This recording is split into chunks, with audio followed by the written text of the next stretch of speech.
diría que no. Me encanta, he leído que te conquistó la poesía. Cuéntame cómo descubriste a Santa Teresa y luego cómo decidiste hacer una película sobre ella. Pues es una respuesta larga, ¿eh? Pero yo descubrí a Santa Teresa muy joven, bueno, sí, muy joven, en la universidad, de una manera por epifanía, casi por revelación, porque yo no soy creyente y no he tenido educación religiosa, y de pronto una mañana de enero, que entraba la luz por la ventana, yo me tenía que leer a Teresa de Jesús para un examen de Siglo de Oro, y empecé a entrar en sus versos y me provocaron como una convulsión interior muy fuerte. Fue una experiencia verdaderamente poética, de esos fogonazos que pasan pocas veces y que te regalan los grandes poetas, y que consiguen alumbrar en ti y nombrarte algo de lo que tú no, algo de lo tuyo que estaba en sombra en el interior, o algo que tú no sabías explicar. Y desde entonces es verdad que es una autora que me ha acompañado mucho, a la que he leído mucho y a la que me ha provocado siempre una fascinación enorme. Y siempre he querido, todas esas palabras tan fuertes que te nombran de manera inefable, son las que quieres llevar al cine, aunque sean de naturaleza anticinematográfica a priori.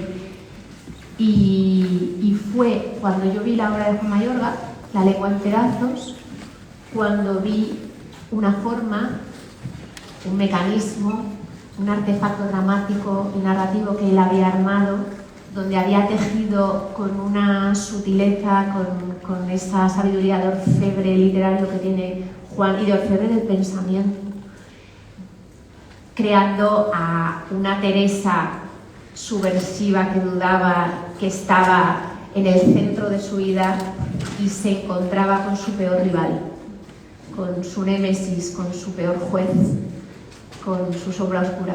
Y aquello fue lo que a mí me regaló el andamio o la estructura, la médula espinal, para poder abordar una película de una mujer que a mí me atraía inexplicable y apasionadamente, pero que no hubiera sabido sino cómo abordar para el cine. Bueno, ahora vamos a pasar el micrófono, pero antes, que se me había olvidado, hay que aplaudir aquí a Blanca Portillo, flamante espiga de honor. ¡Hombre!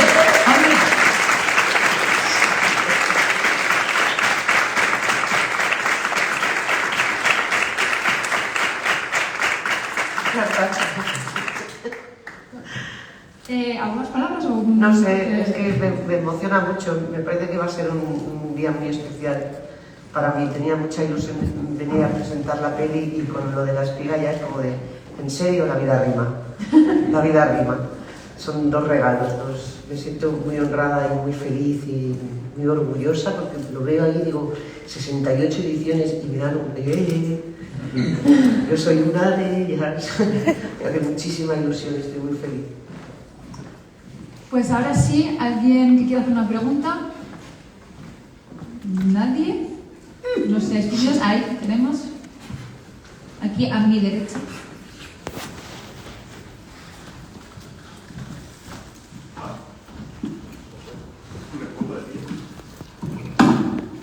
Buenas, me pongo de pie por personal. Quería preguntar a Paula. La estética de la película, la fotografía es muy especial, combina muchos elementos.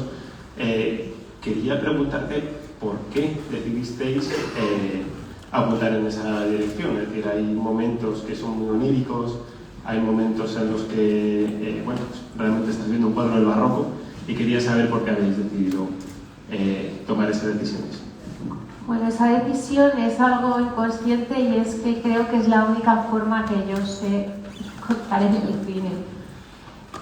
Para mí, el cine es una experiencia estética total, donde poder bucear y experimentar en todos los lenguajes, en la palabra en su máxima expresión, en el sonido en su máxima expresión, en la música en su máxima expresión, y en la plasticidad de todos los elementos que forman la imagen, el movimiento, la luz, el color, la textura, el gesto, la mirada, todo aquello que forme la imagen en un lenguaje que pueda sentirse de la manera más concreta, a través de los sentidos, lo más hermosa y intensamente posible, que a veces es terrible, a veces es bello, pero que vaya todo lo lejos que pueda ir. Esta es una película que aborda mundos. Teresa, si algo era una creadora de mundos y de universos que eran capaces de subir a vuelos absolutamente excepcionales, muy altos y muy elevados, y bajar hasta las profundidades, hasta las peores pesadillas y los peores infiernos. Y para hacer eso no había otra forma que, para mí, que desasirse de las cadenas de lo realista y intentar otros códigos, intentar otras imágenes, otros elementos, porque ella los nombra.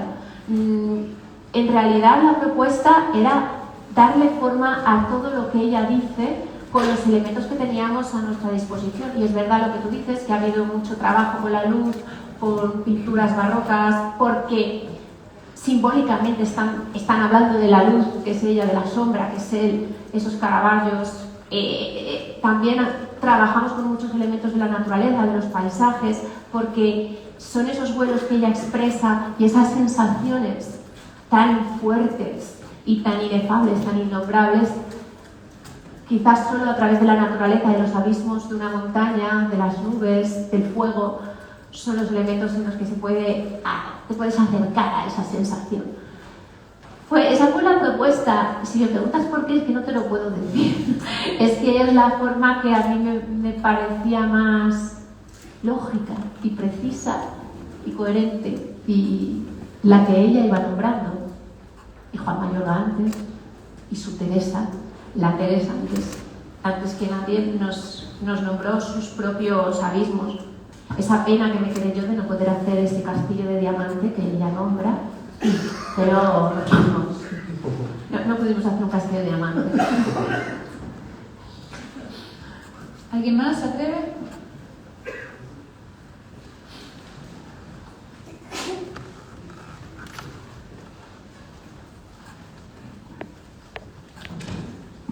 Hola, buenos días, buenas tardes. Oye, Paula, yo quería preguntarte una cosa.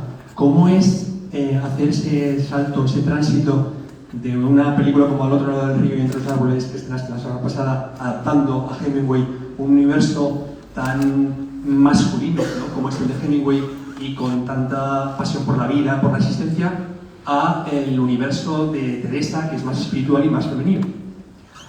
Pues mira, en esta semana ha sido una montaña rusa, pero la realidad es que han sido 5 años de vida y de trabajo para mí. No es algo que sea inmediato y que haya sido, o sea, que se ha dado la coyuntura de que 2 proyectos muy grandes y muy importantes para mí han salido a la luz en las mismas semanas, lo cual me ha vuelto un poco majareta internamente tener que volver a entrar en Hemingway para luego volver a entrar en Teresa. He de decir que para mí lo natural es entrar en Teresa y navegar a Teresa. Hemingway fue un proyecto que precisamente su motor para mí fue entrar en una personalidad antagónica a la mía. Bueno, ese macho del centro del siglo XX. ¿Cómo es ir de dos personalidades así? Es verdad, alguien tan apegado a la realidad, tan de espíritu cronístico, tan masculino, tan americano, tan amante de cosas que nos son tan lejanas, ¿no? El boxeo, esa forma de ver a las mujeres del alcohol. Y una mujer de hace 500 años que, sin embargo, para mí nos nombra tanto o más que Hemingway, que curiosamente la película Al otro lado del río, Entre los árboles, es una película de pensamiento antibelicista, ha cobrado el diálogo de Hemingway, que tiene un peso muy específico, ha cobrado significación esta semana, tristemente. Y yo me pregunto cómo es posible que Teresa todavía la cobre más, porque creo que Teresa, para mí, es más fácil imbuirme en ella, en su imaginación, en su palabra, aunque me separen 500 años, y en su actualidad, porque creo que tiene la potencia de nombrarnos a nosotros mismos con una lucidez y una crudeza apabullante. Ir de uno a otro, es que ese es mi privilegio, el privilegio del trabajo, de mi trabajo. Me ha costado sufrimiento y son caminos muy duros porque son personas y personalidades abismales, contradictorias y dolorosas en muchos aspectos, pero son un auténtico privilegio haber podido adentrarme en el macho de los machos cuando se desmoronaba y en la mujer de las mujeres cuando más se elevaba. Es un privilegio que creo como narradora haber podido transitarlos. Antes de pasar a la siguiente pregunta,